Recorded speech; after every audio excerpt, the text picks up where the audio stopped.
नमस्कार मेरे प्यारे मित्रों। आज हम लोग पर्यावरणीय शब्दावली के बारे में चर्चा करेंगे जो कि बहुत ही महत्वपूर्ण है। कंपोस्ट और बेंथोस क्या होता है, ये कंपोस्ट क्या होता है इसके बारे में आप लोग थोड़ा बहुत जानकारी अवश्य रखते होंगे, परंतु बेंथोस के बारे में आपको जानकारी नहीं होगी या फिर कहा जाए कुछ ही लोगों के पास होगी। ये क्या होता है बेंथोस, इसके बारे में हम लोग समझेंगे। और कंपोस्ट यानी कम आओ आपका पोस्ट करें, यानी आप आइए आपको हम क्या करें, पोस्ट करें, ऐसा कुछ नहीं है। आप इसका संधि विच्छेद नहीं कर सकते हैं। ये क्या होता है, बहुत ही मज़ेदार होता है कि आप क्या करें, कोई एक गड्ढा खोद दें, यानी क्या कर दें आप, कोई एक गड्ढा क्या करें, इसे खोद दिए, ठीक, क्या करते हैं, खोद दिए। फिर उसके बाद क्या करिए, आप इसमें कुछ अवशेष डाल दीजिए। कैसे अवशेष, वनस्पतियों के अवशेष डाल दीजिए। फिर उसके बाद क्या कर दीजिए, इसको पैक कर दीजिए, किससे, मिट्टी डाल दीजिए। फिर उसके बाद जब ये सड़ गल जाएगा, ये जो अंदर आप रखे हैं, ये जब सड़ जाएगा तो क्या हो जाएगा, ये एक प्रकार से कंपोस्ट हो जाएगा। आइए अब हम लोग इसको और विस्तार से समझते हैं। क्या है कि भूमि को खोदकर, किसको खोदकर, भूमि को खोदकर, भूमि को हमने खोदा और क्या बनाया, एक गड्ढा बनाया, ठीक, क्या किया, एक गड्ढा बनाया। ये क्या है, ये भूमि है। क्या किया गया, इसको गड्ढा बनाया गया मित्रों। फिर उसके बाद क्या किया गया, जिसमें वनस्पतियों का क्या मतलब होता है कि आप पेड़ पौधे के कुछ टुकड़े डाल दीजिए या फिर उनकी पत्ती डाल दीजिए, क्या कर दीजिए, उनकी पत्ती डाल दीजिए, जड़ डाल दीजिए, तने डाल दीजिए, जो भी डाल दीजिए, इसको क्या करिए, इसके अंदर भर दीजिए, ठीक, भर दिए। अब उसके बाद क्या करना है, ऊपर से आप मिट्टी का क्या करिए, इसे मिट्टी से ढक दीजिए। यानी मिट्टी से क्या ढक दीजिए, इसको कोई ढक्कन नहीं बनाना है, बस केवल ऊपर क्या कर देना है, मट्टी रख देना है, चारों तरफ से रख देना है, ठीक, जिससे वो क्या हो जाएंगे, ये सड़कर उर्वरक बन जाएंगे। यानी कि जब ये उर्वरक का रूप ले लेंगे उसी को बोल देंगे कंपोस्ट। क्या बोल देंगे, कंपोस्ट।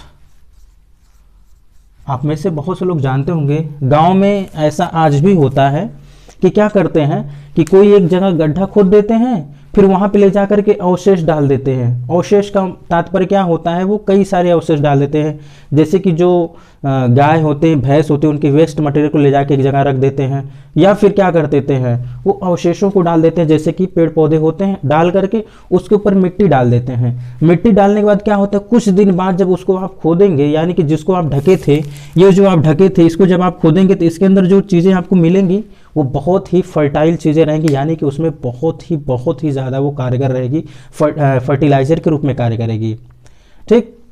ये पहले होता था जो कि बहुत ही कारगर ये साबित होता था। कैसे होता था, क्योंकि इसमें कोई केमिकल शामिल नहीं होते थे, जिससे ये हमारे स्वास्थ्य के लिए भी कोई हानिकारक नहीं होता था, यानी हमारे स्वास्थ्य पर भी कोई साइड इफेक्ट नहीं डालता था। और ये क्या हो जाता था, ये इसको जब क्या करते थे, जब ये कंपोस्ट बन गया तो इसको ले जा करके अपने फील्ड में, यानी अपने खेत में क्या कर देते थे किसान, ले जा के डाल देते थे, कहीं कहीं पर भी ले जा के डाल देते थे। उसके बाद क्या हो जाती थी, उस भूमि की उर्वरा शक्ति, यानी वो शक्ति क्या हो जाती, वो भूमि क्या हो जाती, फर्टाइल हो जाती थी। पहले की अपेक्षा कहीं ज़्यादा वो फर्टाइल हो जाती थी। होती कैसे थी, क्योंकि इसमें कुछ जैविक ऐसे पदार्थ होते थे, कुछ ऐसे जैव होते थे, वो क्या हो जाते, इसमें पनप जाते थे। कैसे, सपोज दैट केचुआ होता था, जो केचुआ क्या कहा जाता है, किसान का मित्र कहा जाता है। किसान का क्या कहा जाता है, आप ऐसे प्रश्न भी देखे होंगे कि किसान का मित्र किस जीव को कहा जाता है, तो आपको ऑप्शन में मिल सकता है, केचुआ हो सकता है और भी कई टाइप के मतलब जीव हो सकते हैं। तो आप इसमें ये आप अवश्य जानना आपके लिए क्या है, आवश्यक है कि यहाँ पर क्या हो जाते हैं, ये लोग बहुत अधिक हो जाते हैं, बढ़ जाते हैं, जिसके कारण जब हम इसको फील्ड में डालते हैं, फील्ड में डालने के बाद क्या होता है, यानी कि अपने खेत में डालते हैं, तो इस खेत की क्या होती है, उर्वरा शक्ति बहुत ज़्यादा बढ़ जाती है। क्या हो जाती है, बहुत ज़्यादा बढ़ जाती है, ठीक। जब बढ़ जाएगी तो जाहिर सी बात है उत्पादन भी बढ़ जाएगा। जब इस भूमि की उर्वरा शक्ति बढ़ गई तो जाहिर सी बात है इसका उत्पादन भी क्या हो जाएगा, मैक्सिमम हो जाएगा। और इसके साथ ही साथ इसमें कोई केमिकल नहीं मिला है, एक प्रकार से क्या हो जाएगा, नेचुरल हो जाएगा कि नहीं हो जाएगा। अब आप ये होता है, पहले ऐसा अधिक होता था और अब क्या होता है, अब हम कंपोस्ट खाद की उपयोग कम करके बल्कि केमिकल की क्या करते हैं, यूज करते हैं, यानी केमिकल फर्टिलाइजर जो होते हैं उसका यूज ज़्यादा करते हैं। उससे क्या होता है, हमारी भूमि क्या होती है, अनफर्टाइल हो जाती है। अनफर्टाइल कैसे हो जाएगी, क्योंकि इसमें कई सारे केमिकल जाके मिक्स हो रहे हैं। और ये केचुआ महाराज ये क्या करेंगे, इसको अनफर्टाइल नहीं करेंगे बल्कि इसको और क्या कर देंगे, फर्टाइल कर देंगे। इस बात को जानना आवश्यक है। हाँ, केमिकल वाला जो फर्टिलाइजर होता है वो इससे कहीं ज्यादा क्या देता है, उत्पादन देता है। इस कारण क्या होता है कि सभी लोग केमिकल वाले फर्टिलाइजर की तरफ क्या होते हैं, अट्रैक्ट होते हैं, क्या होते हैं, आकर्षित होते हैं।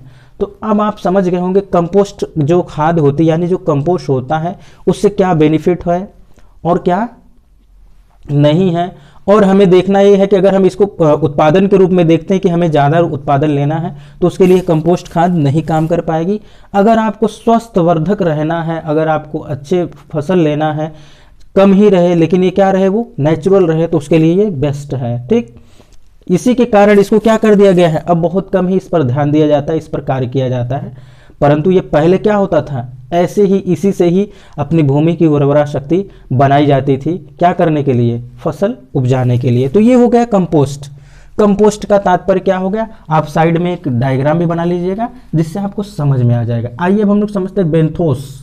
बेंथोस ये शब्द नया मुझे लगा और मैंने ये सोचा कि आप लोगों को इसके बारे में बताया जाना चाहिए। बस सिंपल सा है ये, बहुत छोटा सा, हो सकता है कभी ये प्रश्न में पूछ लिया गया। अगर आपको नहीं आता रहेगा तो क्या होगा, एक नंबर, एक मार्क्स क्या हो जाएंगे आपके, डिक्रीज हो जाएंगे। तो ऐसा होने नहीं दिया जाएगा कि जल की निचली सतह, यानी जल है, मान लीजिए कहीं पर भी जल है, भूमि है, यहाँ पर क्या है, जल है। ठीक, क्या है ये, जल है। आप लोग में से कोई ऐसे भी कह सकते क्या सर जल रेड रेड होता है क्या, तो ऐसा करते हैं हम लोग, कलर चेंज कर देते हैं कि क्या है, इसके ऊपर क्या है, जेल है, जेल कह रहे हैं, जल है। ठीक, जल है। फिर इसके निचली सतह, यानी कि निचली सतह का मतलब क्या होगा, जो कीचड़ वाला पोर्शन होगा। आप कहीं पर भी देखते होंगे जहां पर पानी इकट्ठा होता है, जल इकट्ठा होता है, उसमें क्या होते हैं, लास्ट में आप देखेंगे तो वहां कीचड़ रहेगा। इस कीचड़ में रहने वाले जो सूक्ष्म जीव होते हैं, यहाँ पर जो सूक्ष्म छोटे छोटे छोटे छोटे जो जीव रहेंगे, उन्हीं को क्या कह दिया जाएगा, बेंथोस कह दिया जाएगा। फिर से समझिएगा कि कहीं पर भी अगर जल इकट्ठा होता है, जो क्या हो, जिसकी निचली प्रोफाइल, यानी कि नीचे जब आप उसके जाएंगे जल के, तो वहां कुछ कीचड़ पाए जाएंगे। क्या पाए जाएंगे, कीचड़, जिसको क्या बोलते हैं, मड बोलते हैं। अब आप उसमें देखेंगे, उस कीचड़ में देखेंगे तो कुछ छोटे छोटे आपको जीव दिखेंगे, वो भी ऐसे नंगी आंखों से नहीं देखे जा सकते, उसको सूक्ष्मदर्शी के माध्यम से देखा जाएगा। उसमें कुछ छोटे छोटे छोटे छोटे बहुत ही सूक्ष्म जीव पाए जाते हैं। उस सूक्ष्म जीव को ही क्या कह दिया जाता है, बेंथोस कह दिया जाता है। ठीक मित्रों, तो आज हम लोगों ने दो पर्यावरणीय शब्दावली के बारे में समझा, एक है कंपोस्ट और एक है बेंथोस। ठीक, तो मित्रों आज के लिए बस इतना ही, हम लोग मिलते हैं नेक्स्ट वीडियो में, तब तक के लिए नमस्कार।